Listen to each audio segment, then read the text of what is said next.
ಮಾಡ್ತಾ ಇದ್ದೀರಿ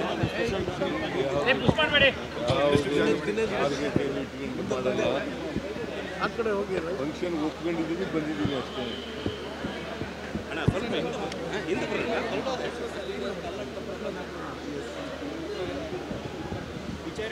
ಯಾರೇ ದ್ವೇಷದ ಭಾಷಣ ಮಾಡ್ತಾರೆ ಅವ್ರ ಮೇಲೆ FIR ಹಾಕಿ ಆಗ್ತಾರೆ.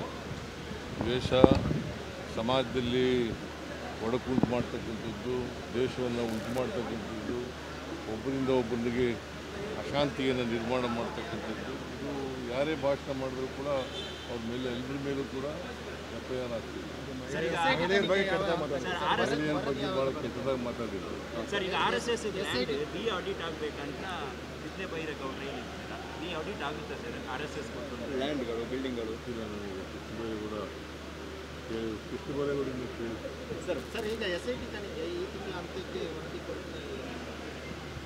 ನಾವು ಇಂಟರ್ಫಿಯರ್ ಆಗಲ್ಲ ಸರ್. ಮತ್ತೆ ಅವರಿಗೆ SIT ಅವರು ಈಗ ಹೋಮ್ ಮಿನಿಸ್ಟ್ರಿ ಹೇಳಿದ್ದಾರೆ ಕೊಡ್ಬೋದು ಅಂತ. ಕೊಡ್ಬೋದು, ಕೊಡದೇ ಇರ್ಬೋದು. ಸರ್, ಅವರಿಗೆ ಈ ತಿಂಗಳ ಕೊನೆಯಲ್ಲಿ ಕೊಡ್ತೀವಿ ಅಂತ ಹೇಳಿದ್ದಾರೆ. ಹೋಮ್ ಮಿನಿಸ್ಟರ್ ಜೊತೆ ಹೇಳಿದರು, ನನ್ನ ಜೊತೆ ಹೇಳಿದ್ದಾರೆ. ನಾನು ಇಂಟರ್ಫಿಯರ್ ಆಗೋದೇ ಇಲ್ಲ.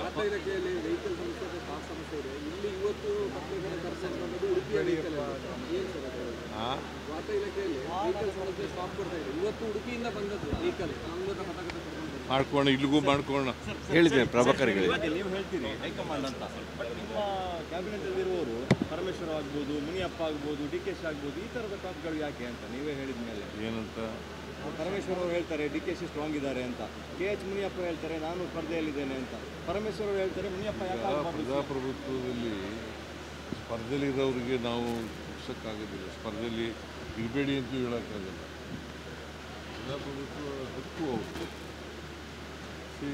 ನಾನು ಚೀಫ್ ಮಿನಿಸ್ಟರ್ ಅಭ್ಯರ್ಥಿ ಕ್ಯಾಂಡಿಡೇಟು ಅಂತ ಹೇಳ್ಕೊಳ್ಳಿಕ್ಕೆ ಅಂತಿಮವಾಗಿ ಹೈಕಮಾಂಡ್ ತೀರ್ಮಾನ ಮಾಡಿ. ನೀವು ಕೇಳ್ತಾ ಇರ್ತೀರಲ್ಲ, ಈಗ ಪದೇ ಪದೇ ಬರ್ತದೆ ಕೇಳೋದು, ಪದೇ ಪದೇ ಬರ್ತದೆ. ಗೊತ್ತಿಲ್ಲ. ನಿಮ್ಮ ಭಾಳ ಆಪ್ತ ರಾಜಣ್ಣ ಅವರು 5 ವರ್ಷ ನೀವೇ ಆಗಬೇಕು ಅಂತ ಹೇಳ್ತಾರೆ. ಅದು ಅವರ ಸ್ವಂತ ಅಭಿಪ್ರಾಯ. ಸರ್, ನೀವೇ 5 ವರ್ಷ ತಾವೇ ಮುಖ್ಯಮಂತ್ರಿ ಸರ್. ದಬ್ಬೆಡಿ ಹೈಕಮಾಂಡ್ ತೀರ್ಮಾನ ಮಾಡಿದ್ರೆ